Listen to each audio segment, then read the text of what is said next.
I think we're live. Oh, are we? This is very cool. Are we doing it? Are we letting people join? This is so exciting. You should see the questions that we have. Guys, we're using a new platform thing, and it's an experiment with our lovely digital coordinator. Is that your title? What's your title, Christine? Social media specialist. Social media specialist. Okay, so that's what we're doing. So we're streaming live now on Instagram, hopefully on Facebook and on YouTube, which is amazing. This is really cool. We've hit the big time. Yeah. And if we have any glitches or problems, because we are experimenting with this, we might shut it all down and then we'll pop up again on Instagram Live. So don't fret. Don't if things fret go wrong, is what we're we'll saying. figure it out, okay? You guys sent some great questions. You did. Let's start with the Can we start? cutest. Are we okay to start? Sure. We're gonna start. We're still waiting for people. I'm just gonna pull up my underwear while we're waiting because they're kind of sliding. Do you know down. that my underwear was sliding down today? No way. Yeah. Do you have loose? Well, what I do is I buy the jockeys, the white jockeys. Oh, I didn't know and that. I don't think I bought the wrong size, so they stretch out And they roll down. and they roll down in the butt, or maybe my butt. I need to work on my glutes. Maybe for me it was more of a front problem. I felt like a so- little pooch kind of coming forward, and I needed to pull. You know the I kind get of feeling that of too. just pulling it up and over. Yeah, you pull That's what I wanted over to do. the soft mound. That's right. Mound. Mons. That's not the right word. No. Mons Veterus is a little lower. Let's get started. Let's do This it. isn't obvious. We'll start with some random questions, which were fantastic. Jason Momoa or Chris Hemsworth? I think we know your answer. Well, you know what? Okay, so to be honest, I feel like I went through my Jason Momoa phase, and I still mad respect for him. But I might, in this case, choose Chris Hemsworth. I'm sorry. Plot twist. I need to be reminded, Chris Hemsworth played Thor, right? He did. I like him. He was in Ghostbusters, the one with all the women, and he played that kind of a very dumb guy. funny. He's very funny. I yes, like and him a very lot. handsome. Yeah. Yeah. Who would you pick? Chris Hemsworth, I Okay, think. all right. Just because I think he seems We really can fun. we can experiment together with him. Well, that was the next question. Well, one of them. Someone asked, what are your sexual fantasies? I know, like intimate much, like really. But I know my answer. what's your answer? To have sexual fantasies again. She not there right now. So that's my sexual fantasy. Like, ooh. Okay, the last time you had a sexual fantasy, did you have a kind of theme? Was there something that you were like in your mind you would go to, like, oh, I'm in a library and the librarian is a little. You're a writer. You didn't have any of these. No, you know how on the show I can talk about a lot. Yes. I can open up about a lot. The sex stuff is my one, and it's not because I'm what would you call it? A prude? Anal? A prude. It's not because I'm a prude. I love when other people talk about it. It's just my one thing. That's fair. I just you can keep something to yourself. My but God. you talk about it because that's Well, your I just wheelhouse. to me, I think it's great for people to recognize that there's all kinds of fantasies out there, and I think that And part it's of healthy. and it's And healthy, normal. and I think it's imaginative and it's fun, and it adds a kind of like element that reminds you that you don't have to like necessarily do things that you fantasize about, but you can imagine them. You can imagine. But I also like your character sort of thing. Like, Yeah. ooh, today I'm a naughty princess. Oh yeah, I've been a naughty princess in my mind.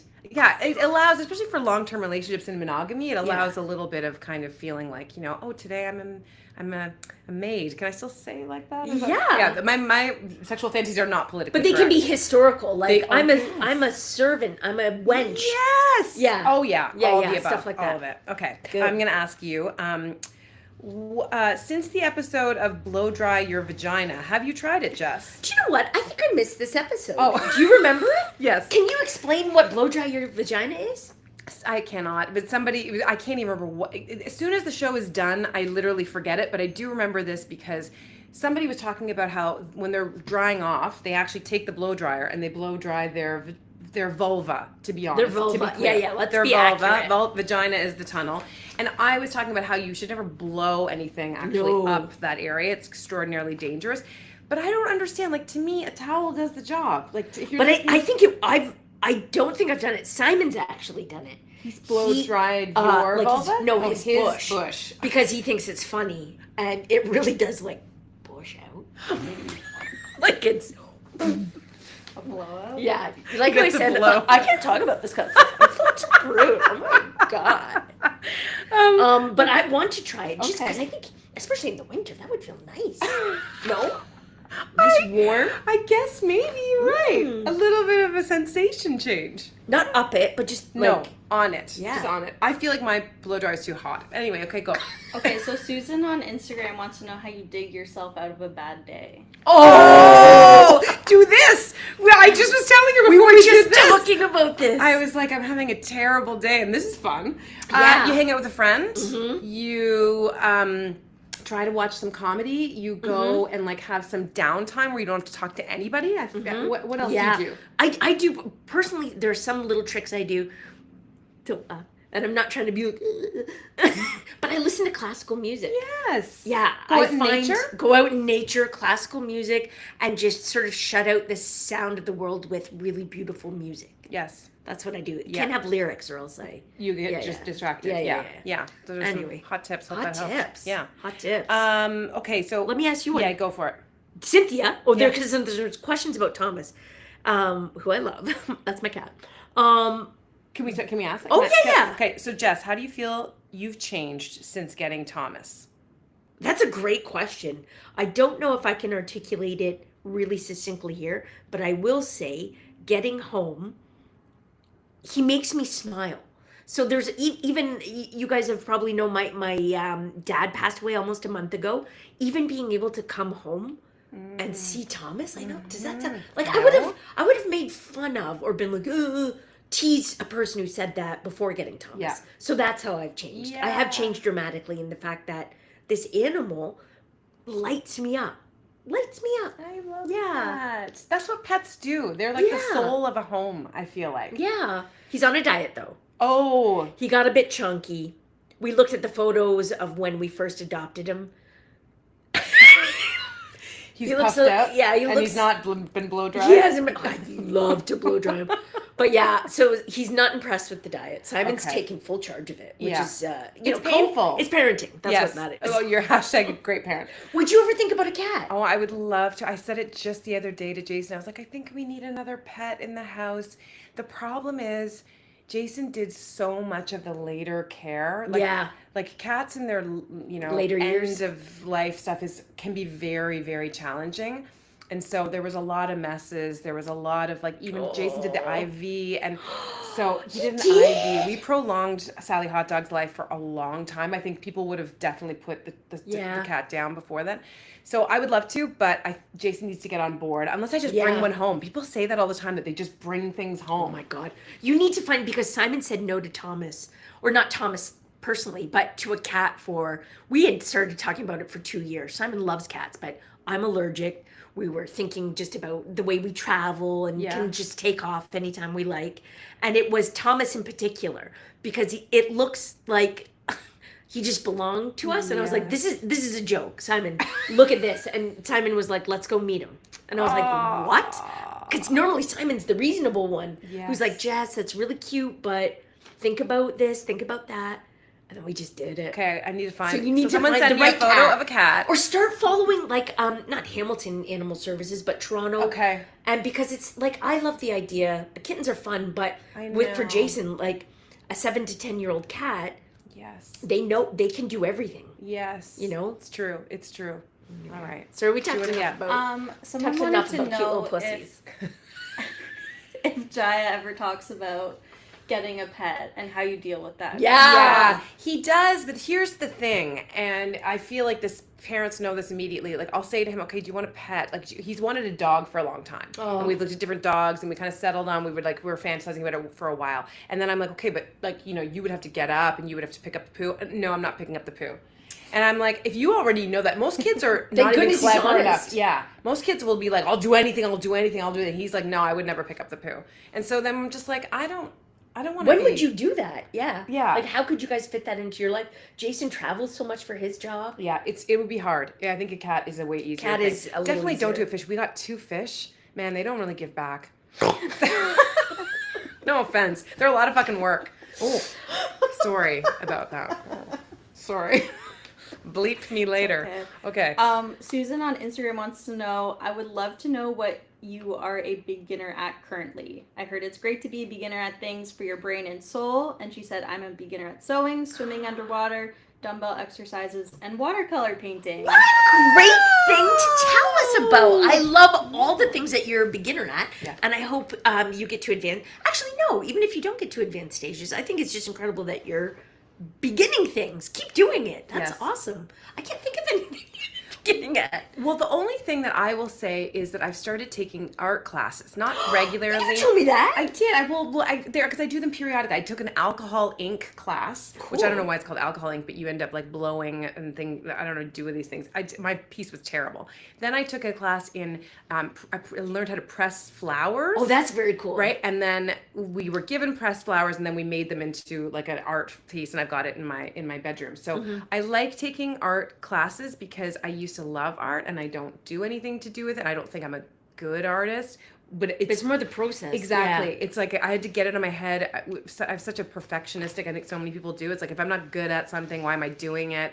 But it's like, oh yeah, just the process. You realize the process is good. You just reminded me for my 50th birthday, which was in November, Simon got me this beautiful easel and these oil paints made in France. And because I used to paint, like I was never very good, but like loved doing it. And so he sort of got it with the idea that we could set it up in our garage and we're both attracted to certain artists that do especially little on masonite little boards, beautiful little quick sketches. An artist named Edward Voulard, I think is his name. He's the guy that we both really want to paint like. So I almost just want to copy him as an exercise. Yeah. I haven't opened it.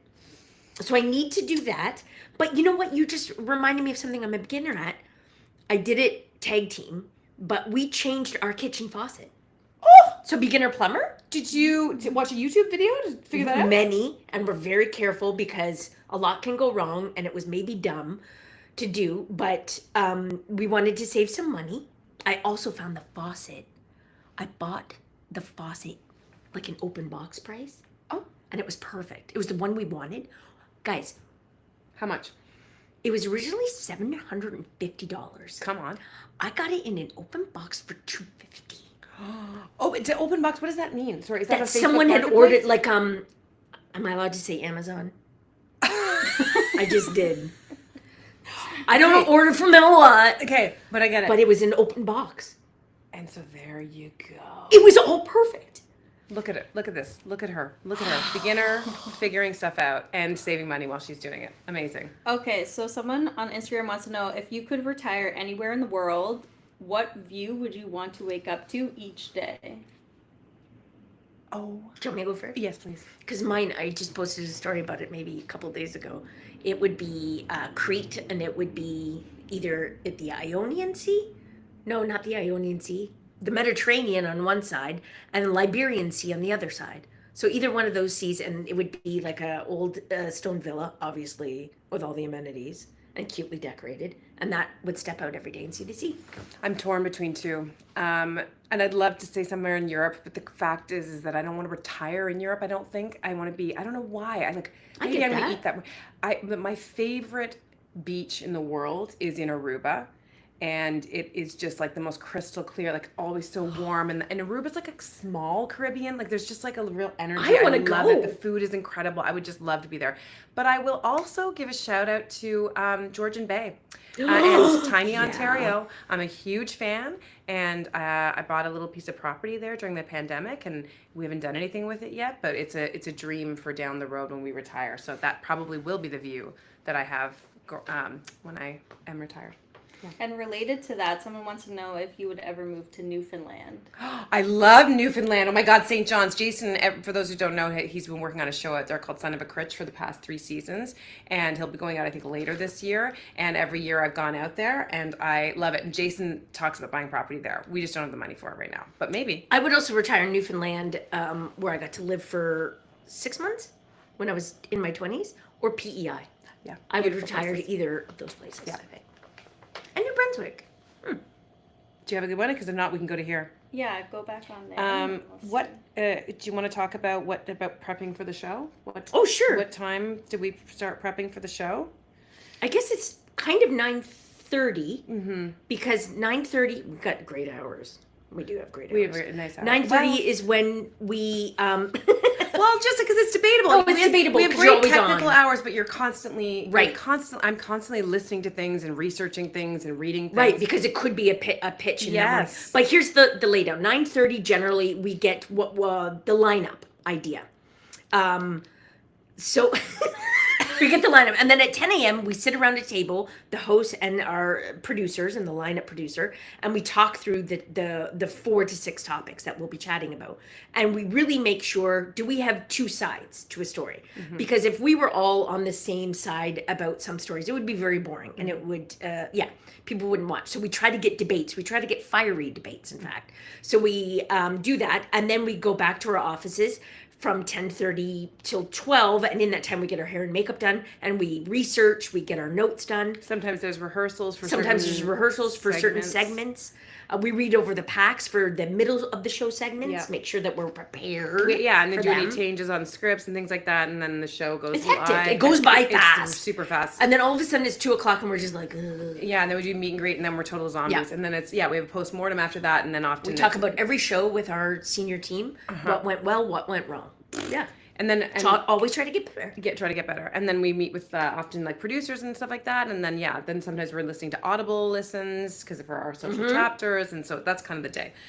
Do you have a ritual before every show? We do have a ritual. It's very secretive.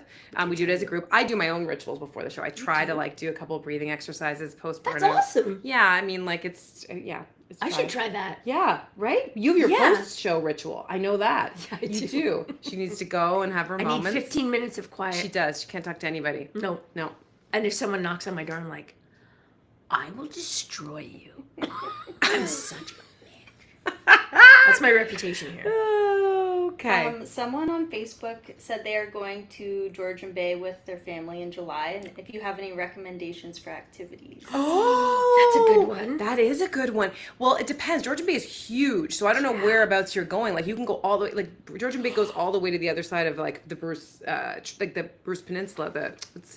What's it called? Wyerton. Like that goes all over the place. But if you're talking about close to Tiny and Midland, Midland has all kinds of cute little restaurants. There's also some spas there. I'm looking up something. What are you looking up? Because I got to spend time at Point O'Barrel, which is Georgian Bay, but there's a provincial park there. There's also, while you're looking up, there's amazing. Awenda Provincial Park. There's No. Awenda Provincial Park, which is near there. There's Christian Island, which is an indigenous island that's right across from around where Tiny is. There's beaches all along Bomb Beach, Thunder, like there's all kinds of beaches along there. Wasaga, Wasaga has a particular vibe. But and of course Collingwood. Like there's all like again, I don't know where you're going, but Sorry, maybe I'll see you. I'll come back to it. I have to remember the name of that. Awenda. It's not Awenda. It's not There's Awenda. another. Back to the show. Someone on Instagram wants to know if you ever had really bad food in a segment and how you deal with that. I have not had I don't think so. No, not really bad. Sometimes I will say, occasionally, we've tasted something and it's cold. And Yeah, that that happens. is a bit shocking sometimes, and that's more of a kind of just like Do you know what it's like I've something learned, that, though? yeah, what? Like even on shows like MasterChef, like food reality television shows, when judges are tasting, 8 out of 10 times it's not the ideal. They make it look like I finished this and now you're eating it. Yeah. But it's never that way. So that helped me to adapt, like give a little space for, we've got food stylists, the timing of it all. Totally. But you can imagine what it would taste like warm. That's right. I think that's what the But that's the judges only do. kind of thing where you're just kind of like, occasionally if you're not prepared for that, and you're expecting something to be warm and it's not, it can be shocking. But I don't remember anything being disgusting. No, except me for maybe neither. we ate like bugs once, protein bugs covered in, but even that wasn't that bad. Yeah. I mean, I knew I was eating a bug too, so Yeah. yeah, pretty good. Yeah. Someone is wondering what your favorite childhood games were. Building Kick forts. the can. Same. Were you born in the 40s? Yes. In the Depression. I loved Kick the Can. It was so great. I was telling Jai about it the other day. You're Kick the shitting Can. me. I'm not shitting you. We had the neighborhood kids, right? You put a can, a Pepsi can, whatever kind of can, in the front thing. Do you never played this game? I've never played it So in my you life. go and everybody goes and I'm maybe getting this wrong. Somebody's in charge with somebody's counting, and then everyone goes off and hides, and then when they're done counting, they kick the can, and then they go looking for people. And if somebody comes out of their hiding spot, they can reset the can, and then I think it starts over again. I think that's how it goes. I'm not totally sure. Loved it. And I also loved, like, whatever, any kind of, like, board game, hide and seek, also Monopoly, Risk. Well, Risk was a bit annoying, but we didn't do a lot of board games about hide and seek and building forts. Damn. I can still remember some of the forts. I mean, this should be your sexual fantasy. Yeah. Is in a fort. Anyway, go on. Yes. Someone wants to know, if you could choose a new career, what would you choose? Oh, I already know. What would yours be? Well, I mean, I think I would like to help women and, you know, I'm not just women, I should say people who are interested in to sort of like getting in touch with their nervous system, calming down, some of the tools that I've, you know, learned from going through burnout, and also connecting pleasure and sexuality. Like, I think there's a Venn diagram in which all those things kind of intersect. So working with people, maybe in a retreat context, maybe in a like course context. Yeah, I think. Mine, I love that. Thank you. Yeah, I feel like you could still do it. Yeah. You could still have that career. Yes. I can't have mine. But you know the movie Sliding Doors, like the idea of like that. So I did my master's in art history and then just stopped. But if that one kept going, I know now, I always wonder, what if I had kept going and then become like a specialist, maybe even an archaeologist in this period of time that I'm very, very interested in, which is very boring, so I won't go into it. But it's like... Please go into it. Sort of like the rebirth of narrative wall painting in Greece and Italy, circa like 10,000 to 1,000 to 1,100. Give me to an example of a narrative wall painting. You don't mean like hieroglyphs? No. So this would have been much, much later. Like if you've ever been to like Assisi or churches where you have frescoes. Oh yeah. So it's fresco painting. Okay, fresco painting. So religious paintings. Isn't that weird? Yes. Icon painters. Okay. But yeah. So like Da Vinci. We're talking Da Vinci? No, that's later. Way later. Okay, sorry. Oh my god, it's so it's so embarrassing. I don't know art history. But like these guys like Duccio, Michelangelo? Cimabue. Okay, We're talking Trecento. Okay. Anyway. Oh my god. Not Cinquecento. So you wish that you had done that, Yeah. like kind of gone there and been. Yeah, the nameless artists who probably taught Giotto, who would go on to sort of lead the way to Masaccio and Michelangelo. So that area of art, it's like the rebirth, like all that shit was lost during the so-called Dark Ages, like because the Greeks and Romans in ancient time and antiquity, they knew the wall painting, of course, we know it from Pompeii and Herculaneum. It was insanely beautiful. And then it was lost. What? Yeah. And then it's the rebirth of it. Who taught them? How did they figure it out? I'll be honest, I tuned out during that because I was reading the comments, but this is relevant. It's relevant. I tuned out too. Someone said sorry, on guys. Instagram, "Oh my God, Jess, please talk more about narrative wall painting." I think we're done. And I don't know if that was sarcasm or not, but I thought you should know. I'm so sorry, you guys. I loved it, actually. I really loved it. Kate wants to know on Instagram, Cynthia, what fires you up as much as old art fires Jess up? Nothing possibly fires me up that much. Okay, I'm not going to get into it again, but I will just say part of this reimagining of like what my life could have been if I kept on the train of art history was just when Simon and I, I'll do it so quick. When Simon and I go to Greece, we go to certain parts and we like all the chapels on the side of the road are just unlocked and you walk into them and it's like you're staring back in time at faces that are like 1,200 to 1,400 years old, the wall painting, the frescoes. And I'm just like, they're nameless artists. So that's part of the magic of why I want to go back, like to study these and document, these thousands of chapels. It's so interesting. I think, this is going to be a leap, but I can connect to this in the sense of, and this is a part of me that is a bit lost now, which I lament. But when I was like 16, 17, I worked at this vintage clothing store. Go with me for a minute. No, I love it. I was deep in my hippie days, and I managed this store. It was called Catch 22, and then later was called The Catch in Barrie, Ontario.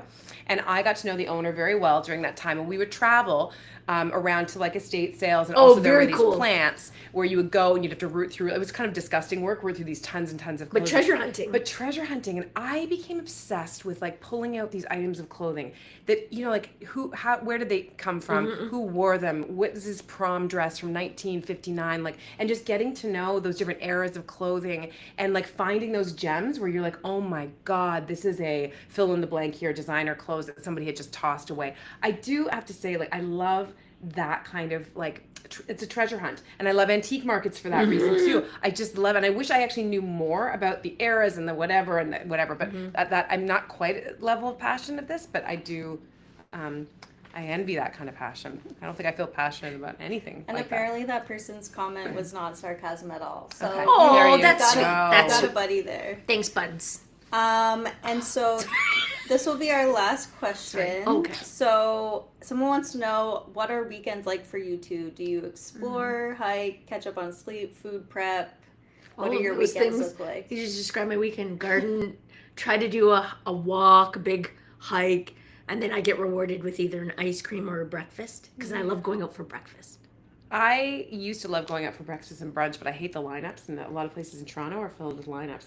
I always like the kind of breakfast I like are like the diners. So they're usually not very busy, where you get, 3 eggs, how do you want them, bacon, Yeah. sausage, your home fries, and your toast. I do the same thing on the weekend. I try to go out for one walk. Jai and I are obsessed with the Merlin app, the bird app, where you can go and if you haven't downloaded it yet, it's free. It's amazing. I'm gonna get it for listen- something. It's so good. You just like listen in, and you're like, oh my god, that's a red-bellied woodpecker or whatever. I don't know what they're called all the time. And then I'm trying to like take Jai to places that I want to introduce him to. He still cares about what I think. So this weekend I'm hoping to go to Kensington Market for the first time because that's so speaking of to circle sweet. back to vintage clothing. Yeah. He's never been there, but I've taken him to the distillery. I've taken him to Brickworks. We try to do little things, but I try to schedule as little as possible. Yeah. As much then just sort of let it Especially happen on Sundays. spontaneously. I try to schedule very little on Sundays. You're really good with that, and Yeah. I try to cook on Sundays. Even when I go to my mom's, we now sometimes come back late Saturday night or very early Sunday morning. Yes. Yeah. Guys, that was fun. This We was had a some lot good- of fun. Yeah. I'm sorry I got a little No. too chatty. No, I loved it. I didn't know anything. I still This is don't know, but I this want is to something that we research it. both do. Then, like after you do something like this, you're like, okay, thanks, and then you're like, oh my god, why did I say that? Yeah, I was Why up in did the I middle of the act like night last that? night where I was actually wondering about some things I said on the show yesterday. We do that also as well all the time. Yeah, it sucks. It's yeah. Love you guys. But we love it. Love you guys and a we lot. love you guys. Thanks a lot. Uh-huh. Hope you had fun. Bye. Okay, and 1 second. We're still going.